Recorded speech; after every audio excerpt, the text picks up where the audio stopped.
Hi everybody, very welcome to Mentour, yet another video podcast. As always, I hope you're doing absolutely fantastic. So, on this video guys, we're going to be talking, me and Pachi, about whether or not you can travel during this lockdown, during what's happening right now in this crisis that we have. What if you are in, let's say, a state in the US who's not locked down?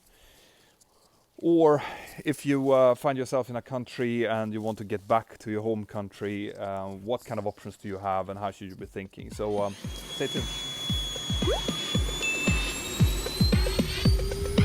Wind 31016, everyone right, put on. Third land, 31 right. Delta 260, Right guys, so as you can see, I am here walking around my house together with Pachi.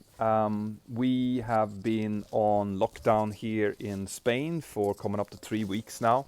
This means that we are allowed to leave the house only for essential business, and essential business is basically grocery shopping or going to the pharmacy if we need something from there, or if we need to go to the hospital or take care of our elderly, and to some extent also take the dogs for a walk. But anything else than that, if we go out and is kind of breaking against this lockdown, we are fined anything from 600 euros, which is about the same amount in dollars, up to I think 3,000 euros, depending on how grave it is. So we are staying at home.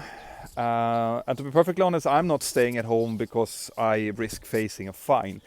No, my primary concern right now is the healthcare workers, the first responders, the true heroes during this ongoing crisis. Because my sister, my younger sister Amanda, she is a nurse in Stockholm. A friend, a very close friend of the family, is a nurse here in Spain.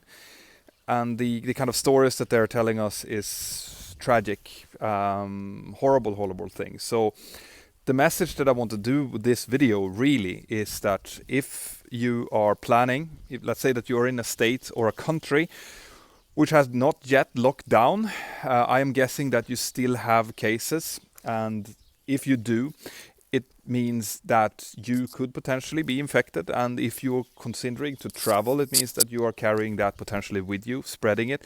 And in that case, increasing the workload for the first responders, for the healthcare workers out there. And that's not something that we should be doing. So if you have travel plans that are not essential, you should be staying at home. It's as easy as that. Now, if you find yourself having to fly, it's a little bit more of a problem. The reason for that is that right now it is extremely hard to predict how travel is going to work. So even if your flight is going to bring you back to your home country has not been cancelled yet, unforeseen circumstances can arise that might force the airline to cancel it. That's everything from changes in laws, changes in increases in lockdown, for example, in the countries they're flying from or to, or what happened the last few days has been that even though the airline intended to fly the flight and the crew was there, the air traffic control unit, the tower, actually closed down because of lack of personnel. And if air traffic control closes down, well then an airport that's doing commercial flights cannot operate. So because of this, if you are due to fly out, even if it's a domestic flight, but especially if it's a international flight as well, make sure that you're in contact with the company, that you keep updating the travel information if you have access to that from your company.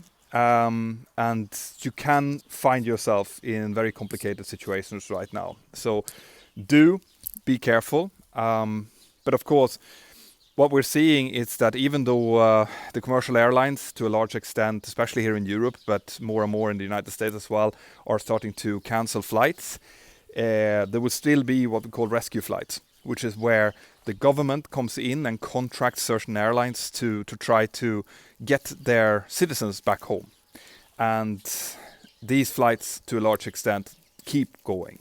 So I have had friends that I've seen following Facebook, as you do, that has been traveling from the United States back to Sweden, which seem to work, even though they were probably completely alone on their flights.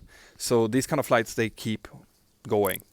But I really want to emphasize this, which I said in the beginning of the video, and I think it's really important to remember that right now we have first responders, healthcare workers, ambulance personnel, nurses, doctors that are going out of their way to try to alleviate this situation, to try to help our sick, sometimes putting themselves at risk by using substandard protection equipment, working horrible hours to try to keep respirators and things like that going.